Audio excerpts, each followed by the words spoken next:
Hello, good morning students. कैसे हैं आप सब? मैं आशा करती हूँ कि इस कोरोना काल में आप घर पे अपना ख्याल रख रहे होंगे और सभी घर वाले सही होंगे। कोशिश कीजिए कि हम घर में अच्छे से रह सकें, अच्छा अपना और सब कुछ घर पे प्रोवाइड कर सकें। ऐसा काम कीजिए। इस कोरोना ने तो वैसे भी पूरे वर्ष में प्रॉब्लम्स ही प्रॉब्लम कर दिए हैं। कई लोगों को कई परेशानियाँ हो रही हैं, कई किसान परेशान हो रहे हैं, कभी सब लोग परेशान हो रहे हैं, किसी का काम नहीं चल रहा है, कभी क्या नहीं हो रहा है। तो आप पढ़ना चालू कीजिए। आप बस किताब खोलिए और किताब खोल के बैठने पढ़ने बैठ जाइए। बस सिंपल। तो मैंने कल आपको पढ़ाया था, हम जीवन का अनुरक्षण करने वाले आवश्यक प्रक्रमों के बारे में करके एक करके विचार करते हैं। तो लाइफ प्रोसेसेस जैव प्रक्रम, अनुरक्षण करने वाले जैव प्रक्रम, एक एक करके विचार करें। पहला प्रश्न आ गया है, कल का मैंने पढ़ाया, इसके आगे प्रश्न आ गए हैं बुक में। इसमें लिखा है, हमारे जैसे बहुकोशिकीय जीवों में ऑक्सीजन की आवश्यकता पूरी करने में विसरण क्यों अपर्याप्त है? तो आपको कल से समझ में आया होगा, तो आप इसका आंसर निकाल सकते हैं। मैं बताती हूँ। जैसे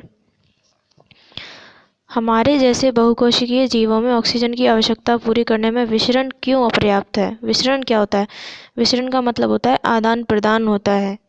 जैसे ऑक्सीजन जाना, CO2 निकलना, CO2 का आना पेड़ पौधों के लिए और ऑक्सीजन का देना। विसरण मतलब गैसों का आदान प्रदान जो होता है, हाई कंसंट्रेशन से लो कंसंट्रेशन की ओर, लो कंसंट्रेशन से हाई कंसंट्रेशन की ओर, मतलब कम सांद्रता से अधिक सांद्रता और अधिक सांद्रता से कम सांद्रता की ओर आना विसरण कहलाता है।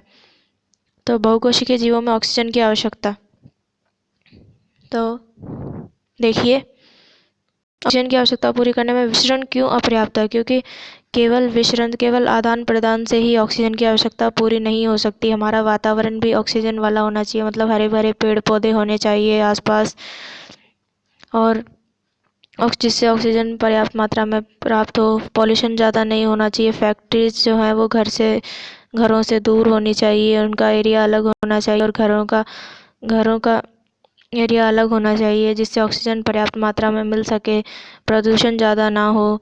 ज़्यादा से ज़्यादा पेट्रोल डीजल के अलावा CNG वाली गाड़ियाँ यूज़ की जाएं, कंप्रेस्ड नेचुरल गैस वाली गाड़ियाँ यूज़ की जाएं, तो पॉल्यूशन कम हो सकता है और ऑक्सीजन की आवश्यकता पूरी हो सकती है। तो ये है कुछ बातें जिससे जो ये इसका आंसर है। कोई वस्तु सजीव है, इसका निर्धारण करने के लिए हम किस मापदंड का उपयोग करेंगे? हम जब अगर कोई वस्तु गति कर रही है, सांस ले रही है, चल रही है और बात कर रही है और कर रही है, तो वो सजीव है। ठीक है। एक तो मापदंड, इसका निर्धारण करने के लिए मापदंड कौन कौन से हो सकते हैं? गति, भोजन, चलना फिरना, और बस यही है मापदंड कि वो सजीव है कि नहीं। गति सबसे महत्वपूर्ण है। गति, भोजन, चलना फिरना और बातचीत, आवश्यकताओं की पूर्ति के लिए चलना, अब आवश्यकताओं की खोज करने के लिए चलना, और ये सब मापदंड है जिससे ये पता लगा जा सकता है कि ये सजीव है। किस जीव द्वारा कच्ची सामग्रियों का उपयोग किया जाता है? किस जीव द्वारा कच्ची सामग्रियों का उपयोग किया जाता है, इसका मतलब है कच्ची सामग्रियों के उपयोग के लिए क्या चाहिए? कच्ची सामग्रियों का उपयोग कौन करते हैं? जो कच्चे माल से नया माल बनाते हैं, जैसे कि किसान लोग जो बीज लाते हैं और बीज से नया पौधा बनाते हैं, फसल बनाते हैं, फसल काट के फिर हम लोग मार्केट में लाते हैं, फिर शहर वाले यूज़ कर पाते हैं। तो कच्ची सामग्री जैसे किसान यूज़ करते हैं बीज का, और फैक्ट्रियों में यूज़ करते हैं कच्चे माल, जैसे रुई जा रही है, रुई से कपड़ा, कॉटन है, कॉटन को अलग किया जाता है, फिर धागा बनता है, धागा से कॉटन बनता है, कॉटन से कपड़े बनते हैं। तो ये है कच्ची सामग्रियों का उपयोग करके कपड़े बनाना। तो ये एक तो छोटे उद्योगों में किसान लोग ये सब कच्ची सामग्रियों का यूज़ करते हैं और नई चीज़ें बनाते हैं। जीवन के अनुरक्षण के लिए आप किन प्रक्रमों को आवश्यक मानेंगे? तो जीवन के अनुरक्षण के लिए क्या क्या है? भोजन सबसे पहले, भोजन, जल, पानी और अग्नि, अग्नि मतलब आग, जल चाहिए, पानी चाहिए, भोजन चाहिए, अग्नि चाहिए जैसे गैस सिलेंडर, चूल्हा चाहिए, और यही आवश्यक प्रक्रम है आपके जीवन के अनुरक्षण के लिए। गति चाहिए और समाज में प्रतिष्ठा चाहिए। यही सब जीवन के अनुरक्षण के लिए आवश्यक प्रक्रम है। तो मैंने इन चारों के आंसर आपको बता दिए हैं और आप बुक में देखकर और भी इसको विस्तृत रूप से आंसर दे सकते हैं। 6.2 दूसरा टॉपिक है पोषण। जब हम टहलते हैं या साइकिल की सवारी करते हैं तो हम ऊर्जा का उपयोग करते हैं। उस स्थिति में भी जब हम कोई आभासी क्रियाकलाप नहीं कर रहे हैं, हमारे शरीर में क्रम की स्थिति के अनुरक्षण करने के लिए ऊर्जा की आवश्यकता होती है। वृद्धि, विकास, प्रोटीन संश्लेषण आदि में हमें बाहर से भी पदार्थों की आवश्यकता होती है। यह ऊर्जा का स्रोत तथा पदार्थ जो हम खाते हैं वह भोजन है। ठीक है, सिंपल सी बात है, जो हम खाते हैं वो भोजन है, वह ऊर्जा का स्रोत है। जब तक हम खाएंगे नहीं तब तक हमारे अंदर एनर्जी कैसे आ सकती है? सिंपल बात है, सही बात है। आगे बढ़ते हैं। सजीव अपना भोजन कैसे प्राप्त करते हैं? सभी जीवों में ऊर्जा तथा पदार्थ की सामान्य आवश्यकता समान है। सही बात है, सभी जीवों में ऊर्जा तथा पदार्थ की सामान्य आवश्यकता समान है। सभी को चाहिए रोटी, कपड़ा, मकान इत्यादि, सभी को चाहिए, लेकिन इसकी आपूर्ति भिन्न विधियों से होती है। लेकिन अलग अलग, सबको एक जैसा मिल नहीं पाता है। सबको अपनी इकोनॉमिक कंडीशन के हिसाब से, अर्थव्यवस्था के हिसाब से अलग अलग मिलता है।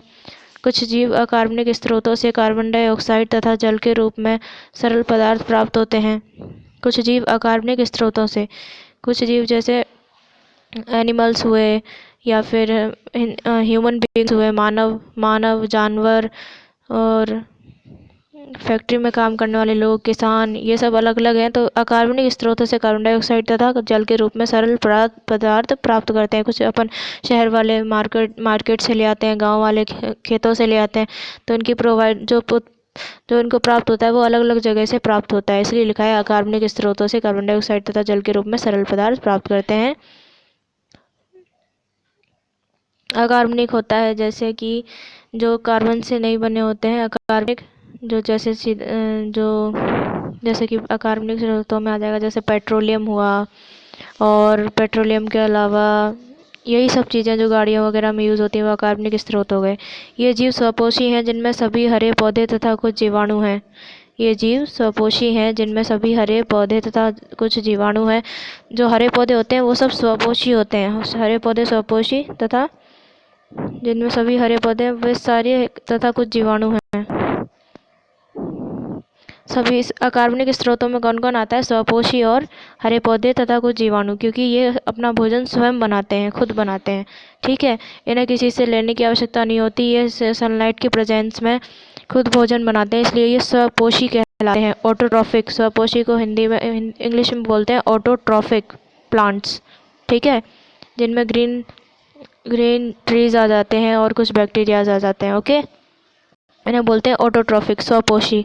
अन्य जीव जटिल पदार्थों का उपयोग करते हैं। इन जटिल पदार्थों को सरल पदार्थों में खंडित करना अनिवार्य है ताकि ये जीव के संरक्षण तथा वृद्धि में प्रयुक्त हो सकें। ये अकार्बनिक पदार्थ हैं, इनको सरल पदार्थों में तोड़ना आवश्यक होता है जिससे कि ये सभी को मिल सके। इसे प्राप्त करने के लिए जीव जैव उत्प्रेरक का उपयोग करते हैं जिन्हें एंजाइम कहते हैं।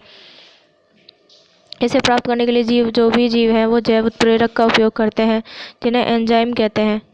इसका मतलब क्या हुआ?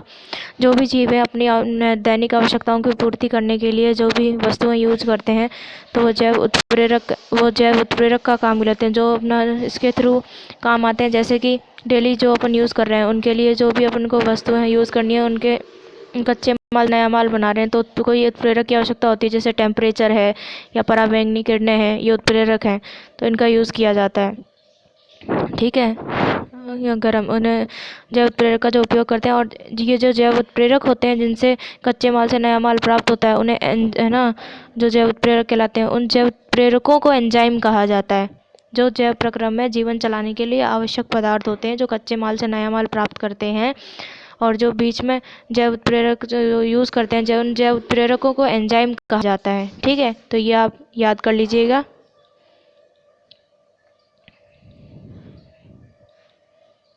कि एंजाइम किसे कहते हैं?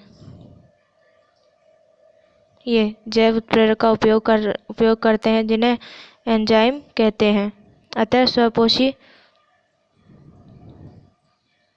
अतः विषमपोषी उत्तरजीविता के लिए प्रत्यक्ष या परोक्ष रूप से स्वपोषी पर आश्रित होते हैं। जंतु तथा कवक इसी प्रकार के विषमपोषी जीवों में सम्मिलित होते हैं। आगे बढ़ते हैं। स्वपोषी पोषण क्या होता है? टॉपिक है स्वपोषी पोषण। स्वपोषी जीव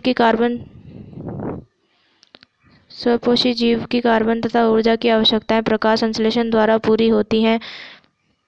जो स्वपोषी मतलब पौधे आगे जो अपना भोजन स्वयं बनाते हैं, उनकी कार्बन तथा ऊर्जा की आवश्यकताएं प्रकाश संश्लेषण द्वारा पूरी होती हैं। ठीक है, सीधी सी बात है।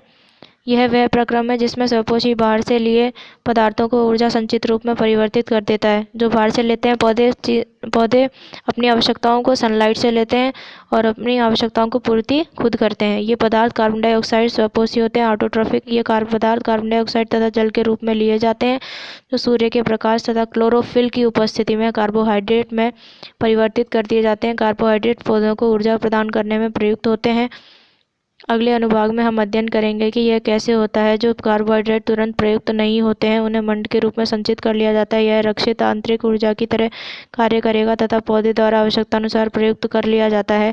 कुछ इसी तरह की स्थिति हमारे अंदर भी देखी जाती है। हमारे द्वारा खाए गए भोजन से व्युत्पन्न ऊर्जा का कुछ भाग हमारे शरीर में ग्लाइकोजन के रूप में संचित हो जाता है। देखिए, जैसे 6CO2 + 12H2O क्लोरोफिल और सूर्य के प्रकाश की प्रेजेंस में C6H12O6 + 6O2 + 6H2O ग्लूकोज। ठीक है, तो पौधे क्या करते हैं? कार्बन डाइऑक्साइड को यूज़ करते हैं अपने प्रकृति में उपस्थित इसके छः अणु मिलते हैं। CO2 तो पूरा एक गैस का फॉर्मूला होता ही है, उसके 6 अणु मिलते हैं। ठीक है, 6CO2 + 12H2O। ठीक है, जल का उपयोग करते हैं पौधे और कार्बन डाइऑक्साइड का उपयोग करते हैं। ठीक है, जल का उपयोग करते हैं, जल और कार्बन डाइऑक्साइड। ठीक है, ये 6CO2 + 12H2O। क्लोरोफिल और सूर्य के प्रकाश की प्रेजेंस में क्या बनाएंगे? क्लोरोफिल और सूर्य के प्रकाश की प्रेजेंस में बनाएंगे C6H12O6 ग्लूकोज बन जाता है, + 6CO2 + 6H2O। ऑक्सीजन बाहर निकल रहा है, ऑक्सीजन बन रहा है 6O2 + 6H2O। ओके, तो ये आपको अच्छे से याद करना होगा। ये प्रकाश संश्लेषण का फॉर्मूला है, ये वाला, ये पूरा ये लिख लीजिए, आप नोट डाउन कर लीजिए ये वाला फॉर्मूला। C6CO2 + 12H2O क्लोरोफिल सूर्य का प्रकाश C6H12O6 + 6O2 + 6H2O। तो ये पौधे कार्बन डाइऑक्साइड को लेंगे, जल को लेंगे, फिर क्लोरोफिल और सूर्य के प्रकाश की प्रेजेंस में बनाएंगे C6H12O6 glucose + 6O2 oxygen + 6H2O water. ठीक है, ये बन गया। और ये डायग्राम है, डायग्राम में ये बताया गया पत्तियों से बनता है। पत्तियां ही भोजन का निर्माण करती हैं, तो पत्तियों के बारे में बताया गया, लीव्स जिन्हें कहते हैं। तो ये होती है इसमें मध्य शिरा, ये होता है पर्णपटल, ये शिरा होता है, ये फ्लोएम जाइलम जो भोजन और खाने पीने का जल का आदान प्रदान करते हैं वो, संवहन बंडल, मोमी क्यूटिकल, ऊपरी बाह्य त्वचा, हरित लवक, वायु कोश, द्वार कोशिका और निचली बाह्य त्वचा। एक पत्ती का अनुप्रस्थ काट है ये। अब हम देखते हैं कि प्रकाश संश्लेषण प्रक्रम में वास्तव में क्या होता है। इस प्रक्रम के दौरान निम्नलिखित घटनाएं होती हैं। क्या होता है प्रकाश संश्लेषण के दौरान? क्लोरोफिल एक वर्णक पाया जाता है जिससे पत्तियों में रंग आता है, पौधे में रंग आता है। क्लोरोफिल एक वर्णक पहले से प्रेजेंस रहता है पौधे में। ठीक है, एक वर्णक होता है जिससे रंग आता है, हरा रंग आया, जैसे कुछ अलग रंग आया, अलग अलग प्रकार के फूल लगते हैं पौधों में, अलग अलग प्रकार के फ्लावर्स आते हैं, तो उनमें क्लोरोफिल के द्वारा आते हैं। ठीक है, ये ऑलरेडी प्रेजेंट रहता है। तो क्लोरोफिल द्वारा प्रकाश ऊर्जा को अवशोषित करना। सेकंड है प्रकाश ऊर्जा को रासायनिक ऊर्जा में रूपांतरित करना तथा जल अणुओं का हाइड्रोजन तथा ऑक्सीजन में अपघटन। जैसा कि आपको फॉर्मूले में दिखाया था मैंने, ये ले रहा है रासायनिक ऊर्जा को ले रहा है और मैं रूपांतरित कर रहा है क्लोरोफिल और सूर्य के प्रकाश के प्रेजेंस में। प्रकाश ऊर्जा को रासायनिक ऊर्जा में रूपांतरित करेगा तो क्या बन जाएगा? ग्लूकोज। ठीक है, तथा जल अणुओं का हाइड्रोजन तथा ऑक्सीजन में अपघटन। तो जल अणु 12H2O ये रहे और 6O2 + 6H2O। जैसे हम पौधे को रोज पानी देंगे तभी वो आगे बढ़ता है, तो ऑक्सीजन और हाइड्रोजन में वाटर में अपघटित हो जाता है। कार्बन डाइऑक्साइड का कार्बोहाइड्रेट में अपचयन। कार्बोहाइड्रेट बन जाते हैं, ग्लूकोज बन जाता है C6H12O6, तो ये कार्बोहाइड्रेट बन गया, इसका ऑप्शन हो गया। तो तीन ये विधियां हैं, तीन ये विधियां याद रखनी है। क्लोरोफिल द्वारा प्रकाश ऊर्जा को अवशोषित करना, प्रकाश ऊर्जा को रासायनिक ऊर्जा में रूपांतरित करना तथा जल अणुओं में हाइड्रोजन तथा ऑक्सीजन में अपघटन, कार्बन डाइऑक्साइड का कार्बोहाइड्रेट में अपचयन। यह आवश्यक नहीं है कि ये चरण तत्काल एक के बाद दूसरा हो। तो उदाहरण के लिए मरुद्वीप पौधे रात्रि में कार्बन डाइऑक्साइड लेते हैं और एक मध्यस्थ उत्पाद बनाते हैं।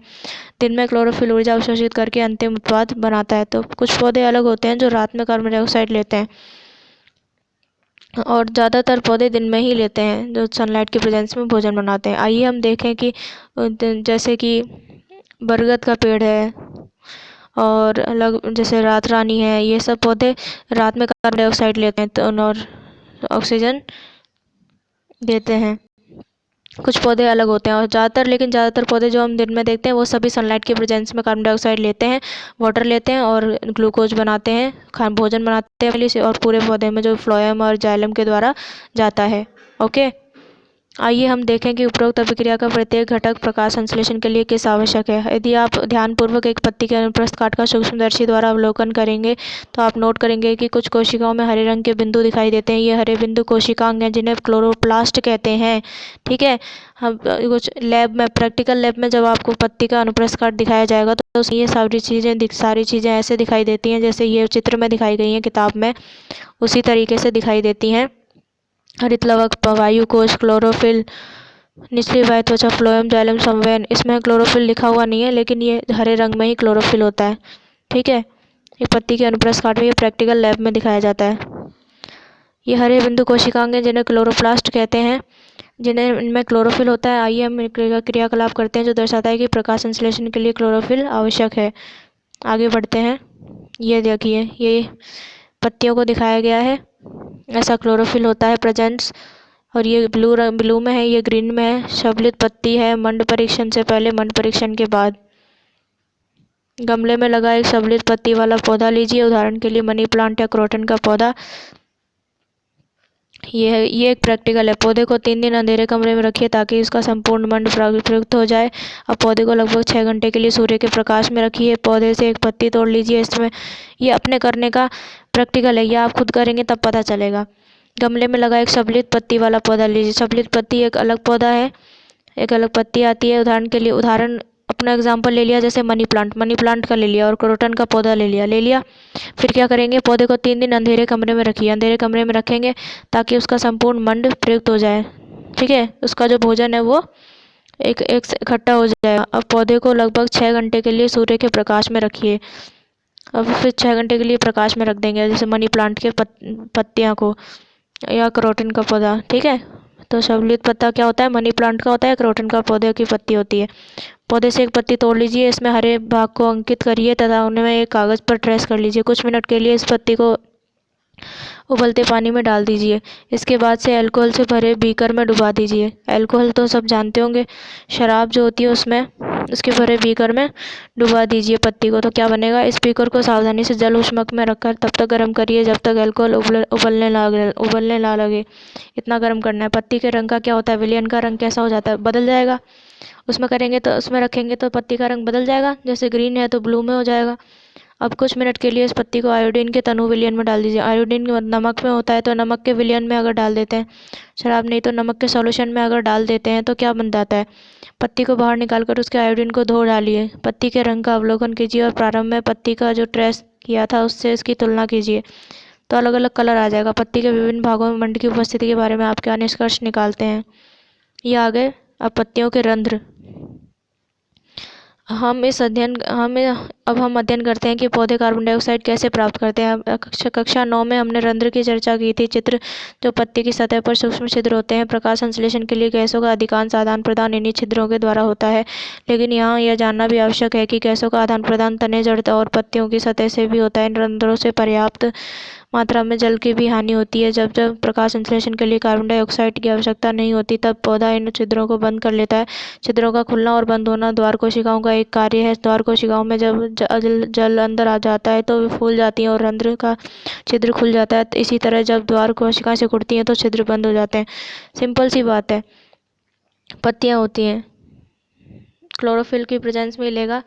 जब लेते हैं तो रंध्र छिद्र खुले रहते हैं, और जब लेके हरित लवक बन जाता है, भोजन का स्टार्च बन जाता है, तो ये बंद हो जाते हैं।